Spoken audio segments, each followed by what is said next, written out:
Halo, Assalamualaikum warahmatullahi wabarakatuh.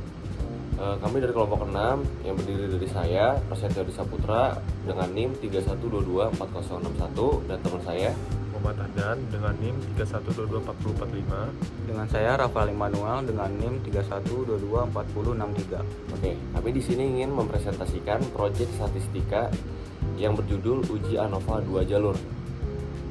Ya. Latar belakang, analisis varian atau lazimnya disingkat ANOVA merupakan metode statistika yang diperkenalkan oleh Sir Ronald A. Fisher sebagai alat untuk menganalisis perbedaan rata-rata antar kelompok data. Metode ini dirancang untuk menjawab permasalahan penelitian yang berkaitan dengan apakah perbedaan nilai pada variabel yang diamati. Berbeda dengan uji T yang hanya digunakan untuk membandingkan dua kelompok, ANOVA memungkinkan peneliti untuk menguji perbedaan rata-rata dari tiga kelompok atau lebih secara bersamaan dalam satu tahap analisis. Tujuan utama penggunaan ANOVA adalah untuk mengidentifikasi adanya perbedaan yang signifikan pada suatu variabel terikat atau bisa disebut dependent variable yang dipengaruhi oleh salah satu atau lebih variabel bebas atau bahasa Inggrisnya independent variable. Dalam proses pengujiannya, ANOVA tidak secara langsung membandingkan rata-rata kelompok, melainkan menganalisis variasi data yang muncul, baik variasi yang terjadi di dalam kelompok maupun variasi yang terjadi antar kelompok. Perbandingan kedua jenis variasi tersebut digunakan sebagai dasar untuk menentukan apakah perbedaan yang terjadi bersifat signifikan secara statistik atau hanya disebabkan oleh faktor kebetulan. Uji ANOVA 2 jalur. Two-faktor ANOVA disebut juga yang dikenal sebagai ANOVA 2 jalur atau analisis varian 2 faktor. Berbeda dari ANOVA 1 jalur, terutama dari dalam jumlah variabel independen yang digunakan. Dalam ANOVA 1 jalur, hanya ada satu variabel independen. Sedangkan pada ANOVA 2 jalur, terdapat dua atau lebih variabel independen. Menurut Martin dan Bridgman, adalah ANOVA 2 jalur berfungsi untuk menguji dampak dari dua variabel independen efek utama pada independen yang sama pada variabel independen dan serta menganalisis interaksi antara variabel-variabel independen tersebut terhadap variabel dependen efek interaksi. Tujuan dari ANOVA 2 jalur ini merupakan untuk mengetahui apakah ada berbagai faktor yang diuji memengaruhi dari hasil yang diinginkan. Contohnya, seorang manajer teknik dapat mengevaluasi pengaruh jenis pelumas yang digunakan pada roda pendorong dan kecepatan roda pendorong terhadap hasil pengayaman karung plastik pada mesin sirkular. Beberapa persyaratan untuk melakukan ANOVA 2 jalur adalah A. Sampel harus berasal dari populasi yang berdistribusi normal. B. Populasi harus memiliki varian yang sama. C. Sampel harus merupakan simple random sampel dari data kuantitatif. D. Sampel harus independen satu sama lain, tidak boleh ada tergantungan. E. Data nilai harus dikategorikan dalam dua jalur sebagai metode ANOVA 2 jalur. F. Jumlah sampel harus sama, dikenal sebagai balance design. Martin dan Bridgman juga menyatakan bahwa ada tiga asumsi yang perlu dipenuhi untuk uji ANOVA 2 jalur. 1. Normality. 2. Homogeneity of variance. 3. Independence of observation. Kasus 1. Pengaruh metode pembelajaran dan media pembelajaran terhadap nilai mahasiswa. Soal kasus seorang dosen ingin mengevaluasi apakah metode pembelajaran ceramah dan diskusi dan media pembelajaran, modul cetak dan e-learning, berpengaruh terhadap nilai ujian mahasiswa. Faktor A adalah metode pembelajaran, sedangkan faktor B adalah media pembelajaran. Variabel dependen adalah nilai ujian mahasiswa. Tujuan analisis: 1. Mengetahui pengaruh metode pembelajaran terhadap nilai mahasiswa. 2. Mengetahui pengaruh media pembelajaran terhadap nilai mahasiswa. 3. Mengetahui adanya interaksi antara metode dan media pembelajaran. Penyelesaian langkah awal dalam analisis adalah merumuskan hipotesis. H0A. Tidak ada perbedaan nilai berdasarkan metode pembelajaran. H0B. Tidak ada perbedaan nilai berdasarkan media pembelajaran. H0AB. Tidak ada interaksi antara metode dan media pembelajaran. Data nilai mahasiswa kemudian dianalisis menggunakan uji ANOVA 2 jalur dengan tingkat signifikansi 5%. Perbandingan dilakukan antara nilai F hitung dan F tabel atau melihat nilai signifikansi. Pembahasan hasil analisis menunjukkan bahwa metode pembelajaran memiliki pengaruh signifikan terhadap nilai mahasiswa, di mana metode diskusi menghasilkan nilai lebih tinggi dibandingkan metode ceramah.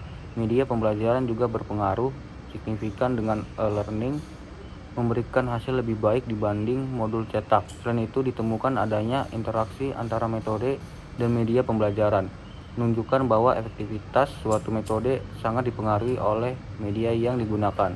Kombinasi metode diskusi dan media e-learning menghasilkan hasil belajar yang optimal. Kasus 2. Pengaruh gaya kepemimpinan dan motivasi kerja terhadap kinerja karyawan. Soal kasus sebuah perusahaan ingin menganalisis pengaruh gaya kepemimpinan otoriter dan partisipasi, dan tingkat motivasi kerja rendah dan tinggi terhadap kinerja karyawan. Variabel dependen yang diamati adalah kinerja karyawan. Tujuan analisis yang pertama itu analisis pengaruh gaya kepemimpinan terhadap kinerja karyawan. Yang kedua itu analisis pengaruh motivasi kerja terhadap kinerja karyawan. Yang ketiga itu analisis interaksi antara gaya kepemimpinan dan motivasi kerja. Penyelesaiannya itu hipotesis yang diuji meliputi pengaruh utama masing-masing faktor dan pengaruh interaksi. Setelah data kinerja dikumpulkan, dilakukan uji coba 2 jalur dengan asumsi normalitas dan homogenitas variasi terpenuh. Pembahasan hasil analisis menunjukkan bahwa kepemimpinan partisipasi secara signifikan meningkatkan kinerja karyawan dibandingkan gaya otoriter. Motivasi kerja juga berpengaruh signifikan dengan karyawan bermotivasi tinggi memiliki kinerja lebih baik. Namun, interaksi antara gaya kepemimpinan dan motivasi kerja tidak signifikan, mengindikasikan bahwa pengaruh gaya kepemimpinan relatif konsisten pada berbagai tingkat motivasi kerja. Kepemimpinan partisipasi tetap efektif baik karyawan dengan motivasi rendah maupun tinggi. Kasus 3. Pengaruh jenis pelatihan dan lama pelatihan terhadap produktivitas karyawan. Soal kasus manajemen perusahaan ingin mengetahui apakah jenis pelatihan teknisi dan manajerial dan lama pelatihan pendek dan panjangnya berpengaruh terhadap produktivitas karyawan. Faktor A adalah jenis pelatihan, sedangkan B adalah lama pelatihan. Tujuan analisis yang pertama, 1. Menilai pengaruh jenis pelatihan terhadap produktivitas karyawan. Yang kedua, menilai pengaruh lama pelatihan terhadap produktivitas karyawan. Yang ketiga, menilai interaksi antara jenis dan lama pelatihan. Penyelesaian data produktivitas karyawan dianalisis menggunakan uji ANOVA 2 jalur nilai signifikan dibandingkan dengan A sama dengan 0,05 untuk menentukan keputusan terhadap hipotesis 0. Pembahasan hasil analisis menunjukkan bahwa jenis pelatihan berpengaruh signifikan terhadap produktivitas, di mana pelatihan teknis memberikan peningkatan produktivitas lebih besar. Lama pelatihan juga berpengaruh signifikan dengan pelatihan jangka panjang menghasilkan produktivitas lebih tinggi. Selain itu, terhadap interaksi signifikan antara jenis dan lama pelatihan, yang berarti efektivitas pelatihan teknis meningkat secara signifikan bila dilakukan dalam jangka panjang. Temuan ini menegaskan pentingnya kesesuaian antara jenis program pelatihan dan durasi pelaksanaannya. Kesimpulannya, berdasarkan tujuan penulisan, kajian teori yang telah dibahas secara komprehensif pada bab sebelumnya, serta hasil analisis dan pembahasan yang diperoleh dari penerapan analisis varians 2 jalur 2Y ANOVA, maka dapat dirumuskan sejumlah kesimpulan yang bersifat konseptual, metodologis, empiris, dan praktis. Kesimpulan ini tidak hanya menggambarkan hasil akhir penelitian, tetapi juga merefleksikan posisi dan kontribusi ANOVA 2 jalur sebagai salah satu metode statistik inferensial yang penting dalam penelitian kuantitatif modern. Secara konseptual, analisis varians 2 jalur merupakan pengembangan dari ANOVA 1 jalur yang dirancang untuk menjawab kebutuhan penelitian yang melibatkan lebih dari satu faktor bebas. Dalam konteks penelitian kuantitatif, fenomena yang diteliti jarang dipengaruhi oleh satu faktor tunggal, melainkan oleh kombinasi berbagai faktor yang saling berinteraksi. Oleh karena itu, ANOVA 2 jalur hadir sebagai alat analisis yang mampu memberikan gambaran yang lebih realistis dan menyeluruh terhadap hubungan antara variabel. Metode ini memungkinkan peneliti untuk menguji pengaruh 2 variabel independen secara simulatif terhadap satu variabel independen, sehingga hasil analisis yang diperoleh menjadi lebih kaya dan bermakna. Sekian dari kelompok kita, kurang lebihnya mohon maaf. Wassalamualaikum warahmatullahi wabarakatuh.